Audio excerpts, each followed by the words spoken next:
موت کیا چیز ہے؟ اس کے 200 جواب ہیں سائنس کی کتابوں میں.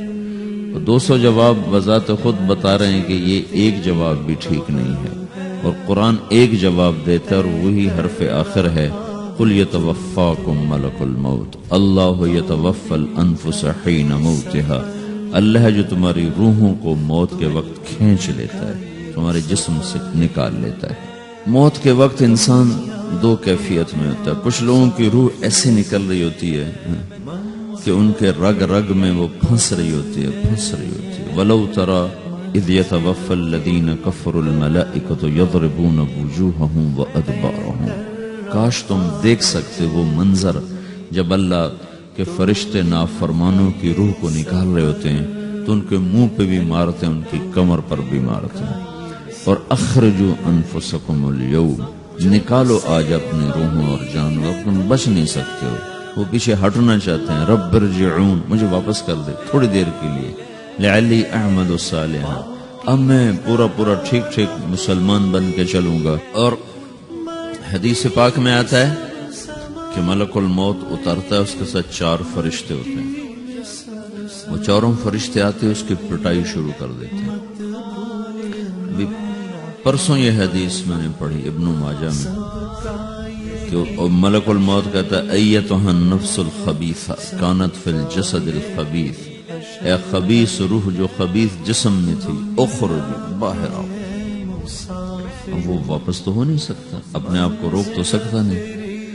تو وہ حیران پریشان خوف زدہ، تو اس کے جواب میں اس کو ملک الموت کہتا ابشری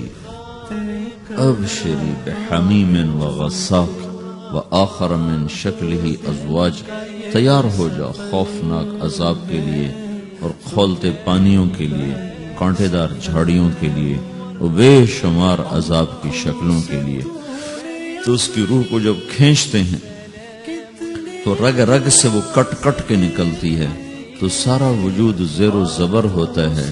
سکرات کا درد ساری دنیا کے دردوں پر حاوی ہے. جب اس کی روح نکلتی ہے اور اس کو لے کر آسمان پر چلتے ہیں تو دروازے پر پہنچتے ہیں تو اندر سے فرشتے پوچھتے ہیں کون ہے؟ کہتے ہیں فلاں کا بیٹا ہے. کا نفس خبیثہ فی الجسد الخبیث، یہ تو وہی بدماش ہے جو بدماش جسم میں تھا، یہ وہ بدبخت روح ہے جو بدبخت جسم میں تھی. اس کے لیے آسمان کے دروازے نہیں کھل سکتے، اسے واپس کر دیا جائے. تو آسمان کے دروازے لا تفتح لهم ابواب السماء ولا يدخلون الجنة حتى يلج الجمل في سم الخياط، کہ ان کے لیے آسمان کے دروازے نہیں کھلیں گے اور ان کے لیے جنت کے دروازے نہیں کھلیں گے. پھر یہ وہاں سے نیچے گرائے جاتے ہیں جو اللہ کا قید خانہ ہے سجین.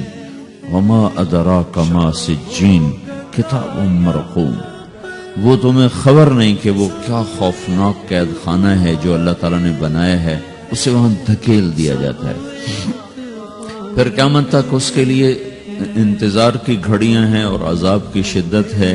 جب کوئی نیک مرد عورت کے جانے کا وقت آتا ہے تو اس کے لیے بھی فرشتے آتے ہیں اور آ کر اس کو خوشخبری دیتے ہیں اور آ کر اس کو تسلی دیتے ہیں کہ آپ غم نہ کریں، پیچھے والے بھی آپ کو مل جائیں گے، آپ خوف نہ کریں، آگے ساری منزلیں آپ کے لیے آسان ہیں، آپ کے لیے جنت بھی تیار ہے، رب بھی مہربان ہے. اور حدیث پاک میں آتا ہے کہ ملک الموت اور 4 فرشتے آتے ہیں، وہ 4 فرشتے اس کو سہلاتے ہیں، دباتے ہیں کہ موت کا درد اسے محسوس نہ ہو. اور ملک الموت فرماتے ہیں ایتھا النفس الحمیدہ کانت فی الجسد الحمید اخرجی، اے نیک روح جو نیک جسم میں تھی باہر آؤ. کیا کرو؟ وَأَبْشِرِي بِرَوْحٍ وَرَيْحَانٍ وَرَبٍّ رَاضٍ عَنْكِ غَيْرِ غَضْبَانٍ، آپ کو بشارت ہو آپ کے لیے جنت تیار ہو چکی ہے اور وہاں کی ساری نعمتیں آپ کے لیے میسر ہو چکی ہیں اور اللہ آپ پہ راضی ہو چکا ہے اور اللہ آپ پہ خوش ہو چکا ہے. اس پر اس کی روح کو نکالا جاتا ہے. پھر سارے فرشتے اس کو استقبال کے ساتھ جو آسمان پر لے جاتے ہیں تو اندر سے پوچھتے ہیں کون ہے؟ کہ فلاں کا بیٹا، فلاں کی بیٹی. کہتے ہیں نفس حمیدہ فی جسد حمید، یہ تو نیک روح تھی جو نیک جسم میں تھی، مرحبا بہی. اس کو ہم سب استقبال کس کا کرتے ہیں اور ایک دم آسمان کے دروازے کھلتے ہیں. پھر وہ پہلا، دوسرا، تیسرا، چوتھا سارے آسمان پار کرتا ہوا اللہ پاک کے عرش کے نیچے کے جا کر، مرد ہے یا عورت، وہاں جا کر سجدے میں سر رکھتا ہے، اور اللہ تعالیٰ فرماتے ہیں ہاں اس نے ہمیں خوش کیا، ہم اسے خوش کریں گے، اور اس کو عافیت کے ساتھ وہاں آسمان میں، پہلے آسمان سے لے کر اللہ کے عرش تک یہ سب ویٹنگ روم بنے ہوئے ہیں، جہاں اللہ اپنے اپنے درجات کے مطابق جنت والوں کو ٹھہراتا ہے، اور وہ انتظار گاہ ہے، اور وقت ختم ہو جاتا ہے، لہذا انتظار کی جو تکلیف ہے وہ بھی ختم ہو جاتی ہے۔ وقت ختم تو انتظار کا احساس ختم، اور ٹائم کے گزرنے کا احساس ختم۔